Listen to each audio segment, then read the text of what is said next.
Rose family prayer ഗ്രൂപ്പിൻ്റെ നമ്മുടെ കുഞ്ഞുങ്ങൾ എന്ന എപ്പിസോഡിലേക്ക് എല്ലാവർക്കും സ്വാഗതം. ഇന്ന് ഞാൻ നിങ്ങളോട് സംസാരിക്കാൻ പോകുന്ന ടോപ്പിക് കോപം നല്ലതല്ല. മിക്ക കുഞ്ഞുങ്ങൾക്കും മുൻകോപം ജാസ്തിയാണ്.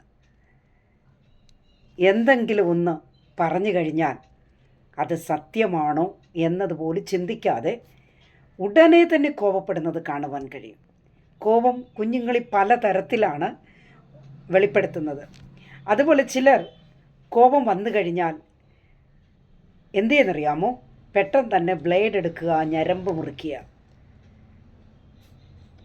അതുപോലെ തന്നെ കോപം വന്നാൽ മറ്റ് ചില കുഞ്ഞുങ്ങൾ ചെയ്യാറുള്ളത് അടുത്ത് നിൽക്കുന്നവരെ ഉപദ്രവിക്കുക, മർദ്ദിക്കുക. അതിന് യാതൊരുവിധ കൺട്രോളും ഇല്ല എന്നതാണ് കാണുവാൻ കഴിയുന്നത്. ചില കുഞ്ഞുങ്ങൾ വീട് വിട്ട് ഇറങ്ങിപ്പോവുക, ചിലർ മറ്റുള്ളവരോട് സംസാരിക്കാതിരിക്കുക, അതുപോലെ തന്നെ ഫോൺ സ്വിച്ച് ഓഫ് ചെയ്ത് വയ്ക്കുക. ചിലർ ചെയ്യുന്നത് സിം മാറ്റുക. അതുപോലെ തന്നെ മോശമായ വാക്കുകൾ ഉപയോഗിക്കുക. അതേപോലെ സിനിമാ പാട്ടുകൾ, ചില കുഞ്ഞുങ്ങൾ ചെയ്യുന്ന സിനിമാ പാട്ട് ഭയങ്കര ശബ്ദത്തിൽ അങ്ങ് വെച്ച് വിടുക. എല്ലാവർക്കും അത് ഡിസ്റ്റർബൻസ് ആകണം എന്നതുകൊണ്ട് അങ്ങനെ ചെയ്യുകയാണ്. അതുപോലെ തന്നെ വീട്ടിനകത്ത് ഉറച്ച് ശബ്ദം ഉണ്ടാക്കുന്നത് ഭയങ്കര ബഹളമാണ്. അങ്ങനെ ചെയ്യുന്ന ചില കുഞ്ഞുങ്ങളെ കാണുവാൻ കഴിയും. കോപത്തെ അവർ ഇത്തരത്തിലൊക്കെയാണ് വെളിപ്പെടുത്താറുള്ളത്. വീട്ടിൽ നിന്നും പറയാതെ, ചോദിക്കാതെ, ആരും അറിയാതെ പണം എടുത്തുകൊണ്ട് പോവുക, ചിലവഴിക്കുക. എൻ്റെ സഹോദരങ്ങളെ, ഒരുപാട് കാര്യങ്ങൾ ഇങ്ങനെ എനിക്ക് പറയുവാനായിട്ടുണ്ട്. കോപം കാരണം പല വിധത്തിലാണ് പ്രശ്നങ്ങൾ സൃഷ്ടിക്കപ്പെടുന്നത്. എന്നാൽ ദൈവത്തിൻ്റെ വചനം പരിശോധിക്കുമ്പോൾ ഗദരദേശത്തിരുന്ന ഒരു മനുഷ്യനെക്കുറിച്ച് നമുക്കെല്ലാവർക്കും അറിയാം. അതുകൊണ്ട് ഞാൻ ആ കഥ പറയുന്നില്ല. താൻ എന്താ ചെയ്തുകൊണ്ടിരുന്നത്? തൻ്റെ ശരീരത്തെ താൻ മുറിവേൽപ്പിച്ചു കൊണ്ടിരുന്നു എന്ന് മനസ്സിലാക്കുവാൻ കഴിയും. മുടിയനായ പുത്രനെക്കുറിച്ച് നമുക്കറിയാം.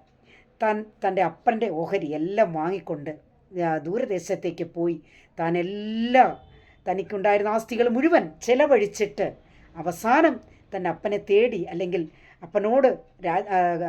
അപ്പനോടും സ്വർഗത്തോടും ക്ഷമ ചോദിച്ചുകൊണ്ട് മടങ്ങി വരുന്നതായിട്ട് നമുക്ക് കാണുവാൻ കഴിയും.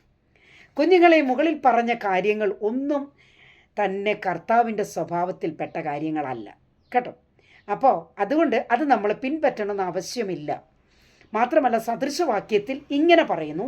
6-ാം അധ്യായത്തിൻ്റെ 20, 21, 22 വരെയുള്ള വാക്യങ്ങളിൽ ഞാനതൊന്ന് വായിക്കാം. ഇങ്ങനെയാണ് പറയുന്നത്: മകനെ, നിൻ്റെ അപ്പൻ്റെ കൽപ്പന പ്രമാണിക്കുക, അമ്മയുടെ ഉപദേശം ഉപേക്ഷിക്കുകയും അരുത്.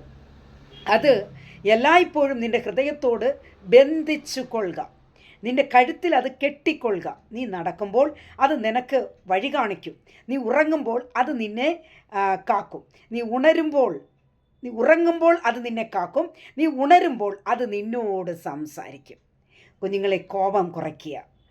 ദൈവത്തിൻ്റെ താഴ്മ എന്ന സ്വഭാവം ധരിച്ചവരായിട്ട് നമുക്ക് മുൻപോട്ട് പോകാം. അത് മറ്റുള്ളവരെ കൂടെ സന്തോഷിപ്പിക്കുവാനും ഇടയായിത്തീരും. എൻ്റെ ഈ വചനം കേൾക്കുമ്പോൾ തന്നെ ഞാൻ ഈ പറയുന്ന കാര്യങ്ങൾ കുഞ്ഞുങ്ങൾക്കെന്ന് മാത്രമല്ല, വലിയവർക്കും ഇത് വളരെ യൂസ്ഫുള്ളായിരിക്കും. നമ്മളിലുള്ള കോപത്തെ അടക്കുക. അതൊരു പൈശാചിക പോരാട്ടമാണ് കോപമെന്ന് പറയുന്നത്. അത് കൺട്രോൾ ചെയ്തുകൊണ്ട് നാം ദൈവത്തിൻ്റെ മക്കളായി മാറുമ്പോൾ, കർത്താവിൻ്റെ കൽപ്പനകളെ, ചട്ടങ്ങളെ പ്രമാണിച്ച് നമ്മൾ നടക്കുമ്പോൾ നമ്മിലുള്ള ആ കോപമെന്ന പൈശാചിക ചിന്ത നമ്മളെ വിട്ടുമാറും, ആ സ്വഭാവം നമ്മളെ വിട്ടുമാറും. കർത്താവിൻ്റെ താഴ്മ എന്ന അനുഗ്രഹിക്കപ്പെട്ട സ്വഭാവം നമ്മിലേക്ക് കടന്നു വരും. അതിനായി നമുക്ക് ദൈവസന്നിധിയിൽ നമ്മളെ സമർപ്പിച്ച് കൊടുക്കാം. ദൈവമായ കർത്താവ് നമ്മുടെ കുഞ്ഞുങ്ങളെന്ന പങ്ക്തിയിലുള്ള എല്ലാവരെയും ഒരുപോലെ അനുഗ്രഹിച്ച് മാനിക്കുമാറാകട്ടെ. God bless you all.